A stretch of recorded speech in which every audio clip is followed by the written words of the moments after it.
پرندوں کو کھانا کھلانے سے کیا ملتا ہے؟ حضرت علی رضی اللہ تعالیٰ عنہ نے فرمایا، ہر مرد اور عورت ضرور دیکھے۔ جو عورتیں گھر میں پرندوں کو کھانا نہیں ڈالتی تو وہ یہ ویڈیو ضرور دیکھیں۔ بسم اللہ الرحمن الرحیم۔ ناظرین، اللہ تعالیٰ نے حضرت انسان کو اشرف المخلوقات بنایا اور تمام مخلوقات میں اس کو برتری اور فضیلت سے نوازا۔ قرآن مجید میں اللہ تعالیٰ نے 4 چیزوں کی بیک وقت قسمیں کھا کر فرمایا تاکہ حضرت انسان کو اپنی بلندی اور برتری کا احساس ہو اور ساتھ ہی اپنے مقام و منصب کا ادراک بھی ہو۔ اللہ تعالیٰ نے سورۃ التین میں فرمایا، تین کی قسم، زیتون کی قسم، طور سینہ کی قسم، اور اس مبارک و پاکیزہ شہر یعنی شہر مکہ کی قسم، ہم نے سچ مچ انسان کو سب سے بہترین سانچے میں ڈھالا ہے۔ اللہ تعالیٰ نے انسان کو صرف بہترین سانچے میں ڈھال کر خوبصورتی نہیں بنایا، بلکہ انسان کو اس کائنات کا تاجدار بنایا، ہر چیز کو اس کے لیے مسخر بنا کر اس کی خدمت میں مصروف کر دیا۔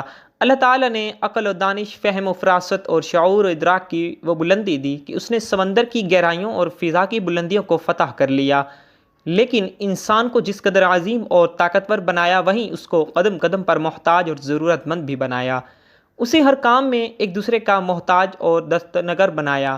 ناظرین، ہم میں سے اکثر لوگ یہ شکایت کرتے نظر آتے ہیں کہ ان کو اپنی زندگی میں وہ کامیابی نہیں ملتی جس کے وہ اہل ہوتے ہیں۔ اس کی وجہ کیا ہو سکتی ہے کہ جتنی انسان طاقت رکھتا ہے، علم رکھتا ہے اور جتنا وہ خود کو اہل سمجھتا ہے، اس کو اتنی کامیابی کیوں نہیں مل پاتی ہے؟ اس کی وجہ آپ کو آج کی ویڈیو میں بتائیں گے، اور اس کا حل کیسے ہو سکتا ہے، اس حوالے سے حضرت علی رضی اللہ تعالیٰ عنہ نے کیا فرمایا، آج کی ویڈیو میں آپ کو بتائیں گے، اس لیے ویڈیو کو آخر تک ضرور دیکھیے گا۔ تو ناظرین، ایک شخص حضرت علی رضی اللہ تعالیٰ عنہ کی خدمت میں حاضر ہوا اور عرض کرنے لگا، یا علی رضی اللہ تعالیٰ عنہ، میں روز کام پہ جاتا ہوں لیکن مجھے اس طرح سے کامیابی نہیں ملتی جس کا میں اہل ہوں، اور نہ ہی دن بھر سکون ملتا ہے۔ تو حضرت علی رضی اللہ تعالیٰ عنہ نے فرمایا، تم ہر دن اور ہر کام کا آغاز کسی اللہ کی مخلوق کو کچھ کھلا کر کیا کرو، دیکھنا تمہارے کام میں کامیابی اور تمہاری زندگی میں سکون آ جائے گا۔ اس نے کہا، یا علی رضی اللہ تعالیٰ عنہ، میرے دامن میں اتنی گنجائش نہیں کہ میں روز کسی نہ کسی کو کچھ کھلاؤں۔ حضرت علی رضی اللہ تعالیٰ عنہ نے مسکرا کر کہا، کیا تمہارے گھر میں ایک اناج کا دانہ تک نہیں ہوتا؟ اس نے کہا، ہاں یا علی رضی اللہ تعالیٰ عنہ، میں دن میں 2 یا 3 مرتبہ کھانا کھاتا ہوں۔ حضرت علی رضی اللہ تعالیٰ عنہ نے کہا، کیا اس کھانے میں سے ایک اناج کا دانہ بھی نہیں نکال سکتے؟ اس نے کہا، یا علی رضی اللہ تعالیٰ عنہ، ایک اناج کے دانے کی کیا اوقات ہے؟ تو حضرت علی رضی اللہ تعالیٰ عنہ نے فرمایا، ضروری نہیں کہ اپنی وسعت سے زیادہ دو، لیکن جو بھی دو خلوص سے دو۔ اگر تم صرف ایک اناج کا دانہ اپنے دن کی غذا میں سے نکال کر اللہ کی مخلوق کو کھلاؤ، کسی پرندے کو کھلاؤ، کسی کیڑے کو کھلاؤ، کسی چیونٹی کو کھلاؤ، تو اس غیر مخلوق کی دعا سے تمہارے آنے والے کام بننا شروع ہو جائیں گے اور تمہارے رزق میں برکت ہونا شروع ہو جائے گی، کیونکہ اللہ اپنی ہر مخلوق سے پیار کرتا ہے۔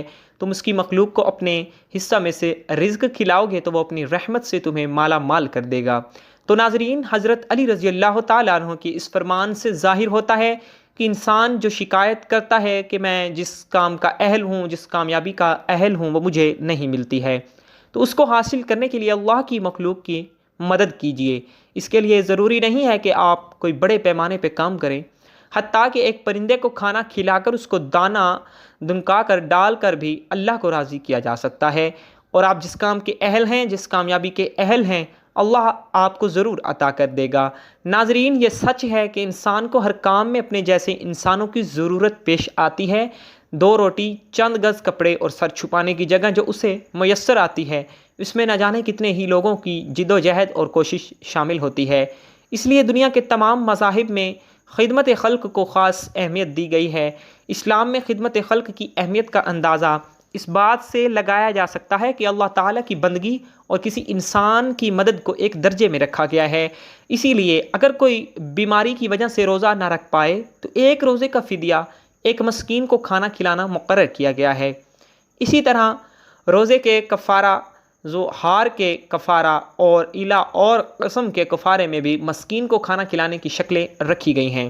اگر یہ کہا جائے کہ پورے اسلام کا خلاصہ صرف ایک مختصر سے جملے میں بیان کر دیا جائے تو وہ یہ ہوگا کہ پورے اسلام کا خلاصہ یہ ہے، خالق کی عبادت اور مخلوق کی خدمت۔ اسلام اللہ تعالیٰ کا نازل کردہ اور پسندیدہ دین ہے۔ اس دین میں سب سے زیادہ کامیاب انسان اسے کہا گیا ہے جو اپنی دینداری کے ساتھ لوگوں کے لیے زیادہ مفید اور کارآمد ہو۔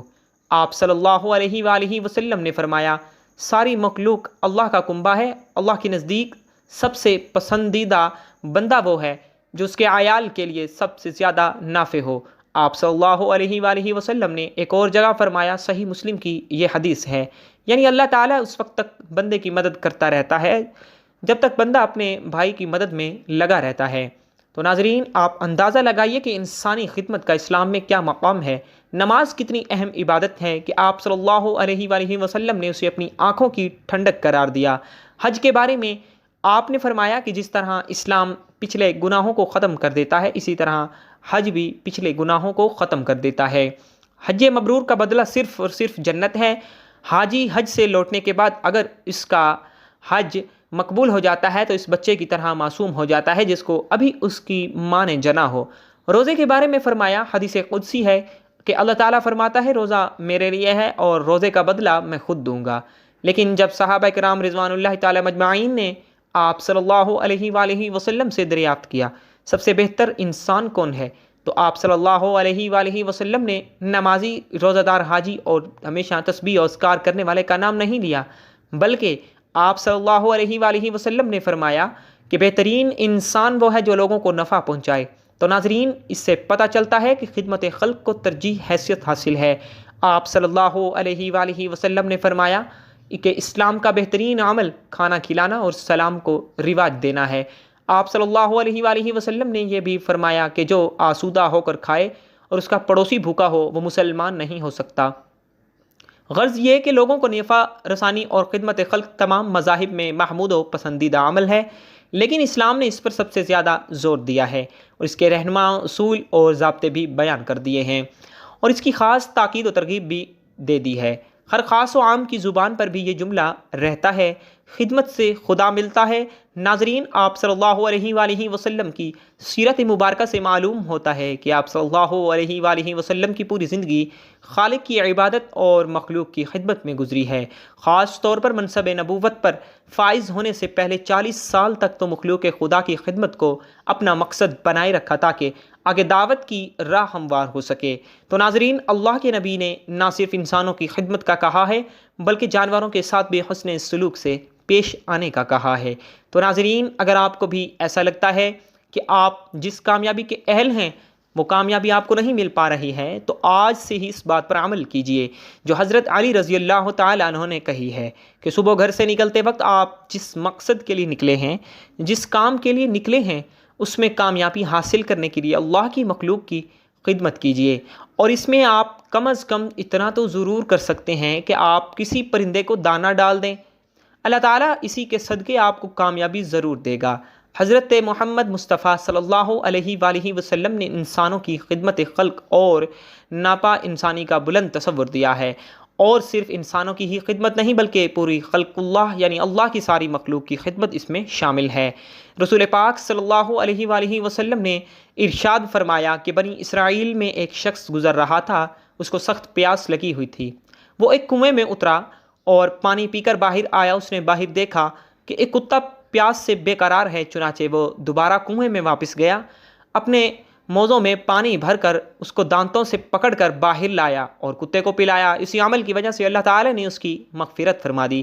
بحوالہ مسلم شریف، آپ صلی اللہ علیہ وآلہ وسلم نے خدمت خلق کے حوالے سے صحابہ کرام رضوان اللہ تعالی مجمعین کی ایسی تربیت فرمائی تھی، اور اس تربیت کے صدقے میں صحابہ کرام رضوان اللہ تعالی مجمعین کا خدمت خلق کے شعبے میں ایسا مزاج بن گیا تھا کہ دنیا کی تاریخ اس کو کوئی اور مثال اور نمونہ پیش نہیں کر سکتی تھی، اور پھر بعد کے مسلمانوں میں یہ مزاج باقی رہا اور انہوں نے اس کے لیے اپنی قیمتی سے قیمتی جائیداد کو راہ خدا میں وقف کیا اور یتیم خانوں اور اسپتالوں کی تعمیر کی، نیز پانی کے بہترین انتظامات کیے، نہریں اور کنویں کھدوائے، درخت لگوائے، کیونکہ ان کی نگاہ میں یہ حدیث مستحضر تھی کہ اگر تمہارے لگائے ہوئے درخت یا پودے سے پرندہ کھا لے تو یہ بھی صدقہ ہے۔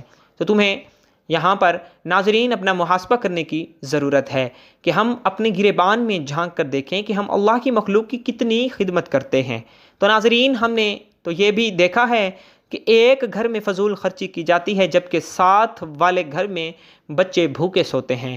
تو آج ہم اگر ناکام ہیں اپنے مقاصد میں، ہمیں اپنی زندگی کے مقاصد حاصل کرنے میں ناکامی کا سامنا ہے، تو اس کی سب سے بڑی وجہ یہی ہے کہ ہم خدمت خلق کو بھول چکے ہیں، جس کا سبق اللہ کے نبی نے ہمیں دیا ہے۔ آئیے آج سے عہد کرتے ہیں کہ نہ صرف ہم خدمت خلق میں انسانوں کا خیال رکھیں گے بلکہ چرند پرند جانوروں کا سب کا خیال رکھیں گے۔